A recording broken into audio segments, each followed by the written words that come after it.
राज कुंद्रा की पहली पत्नी कविता ने शिल्पा शेट्टी पर उनके घर तोड़ने का गंभीर आरोप लगाया था।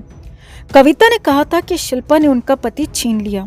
राज कुंद्रा और कविता की जिंदगी खुशहाल तरीके से कटी रही थी कि उसमें शिल्पा शेट्टी की एंट्री हो गई।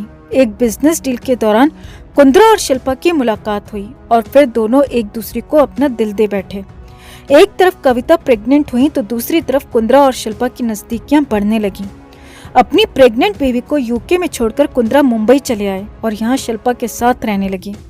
कविता को जिस वक्त अपने पति की सबसे ज्यादा जरूरत थी, उस वक्त वो किसी और के आगोश में था। कविता ने अकेले अस्पताल में एक बेटी को जन्म दिया। जैसे ही बेटी 2 महीने की हुई, कुंद्रा ने कविता को तलाक का नोटिस भेज दिया। ये देखकर कविता सदमे में आ गई। कविता ने अपना घर बचाने की तमाम कोशिशें की, लेकिन कुछ नहीं हो पाया। इसके बाद कविता ने आरोप लगाते हुए कहा कि शिल्पा ने उनका बसा बसाया घर तोड़ दिया। शिल्पा पर जब आरोप लगे तो उनके बचाव में कुंद्रा उतर आए।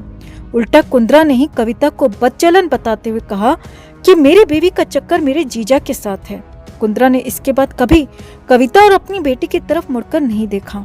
शिल्पा ने भी इन सब बातों पर ध्यान नहीं दिया। कुंद्रा और शिल्पा ने शादी कर ली।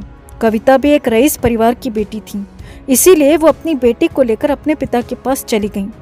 तब से कुंद्रा और कविता का कोई रिश्ता नहीं है। फिलहाल इस खबर पर आपकी क्या राय है, कमेंट में जरूर बताएं। हर अपडेट के लिए बने रहें हमारे साथ, क्योंकि आप हैं तो हम हैं।